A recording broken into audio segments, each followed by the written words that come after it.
You'll never be enough if you keep measuring yourself by someone else's ruler. Because if you keep comparing, you always feel behind. You are enough because God is enough.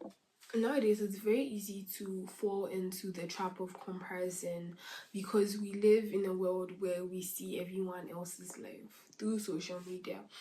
But the thing about social media is you're only seeing people's highlights. You're only seeing what they want you to see.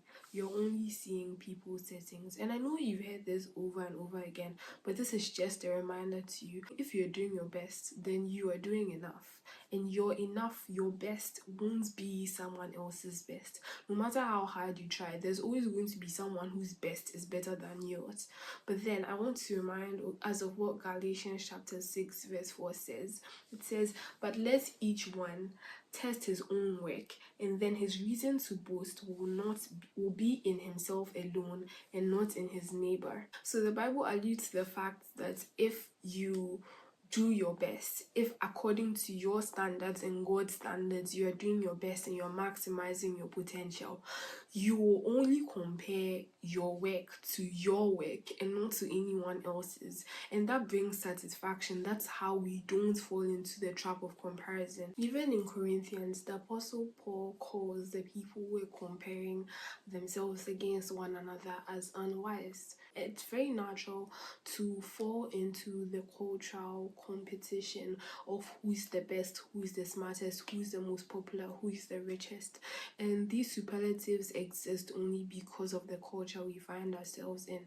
So if we succumb to the demands and the standards of that culture, we always find that we don't measure up. That's where the feeling of not being enough stems from. For example, you spend hours and hours studying for a test.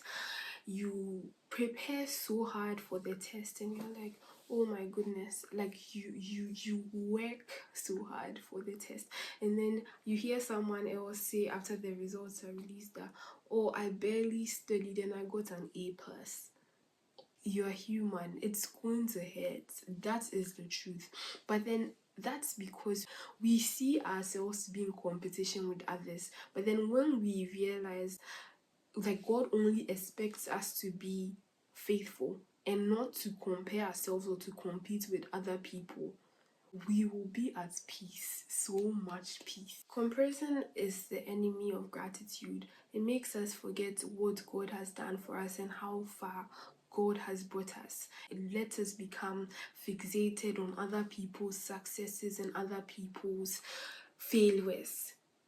But when we don't compare, we will be indeed able to rejoice with those who rejoice and mourn with those who mourn, like Jesus himself said. Being enough isn't about being the best in the room. It's about doing the best with what you have in the season that God has put you in. Remember that your worth isn't tied to your grades, your productivity, your money.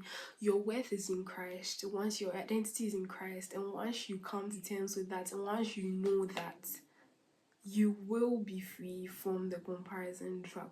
That's not to say that you won't at all compare yourself to other people, but what I'm getting at is that every time you sit and every time you look on Instagram and you feel that, oh, I'm so behind, look at this person, just remind yourself of these things. Meditate on what God himself has got to say about comparison in the Bible. My favorite verse in this season of my life is Colossians 3:23, that whatever you do, work at it with all your might, as unto God and not as unto man. I think that this has totally revolutionized the way I do things. Even in school, with regards to my assignments, my studying, because I know that this opportunity to even study has been given to me by God, I approach it with all my heart and with all my might as though I was doing it unto God. So give God your best. If your best honors God, that is enough. You were never meant to run someone else's race. God himself has created you in his image and uniquely, wonderfully and fearfully made. So run your own race. Stop looking left, stop looking right. Look up. Look up onto the hills, for that's where your help comes from. So remember that you are enough. You are doing better than you think you are. So stop measuring yourself by other people's skills. Only measure yourself by God's skill. Keep going, and He who began this good work in you will carry it on to completion until the day of Christ.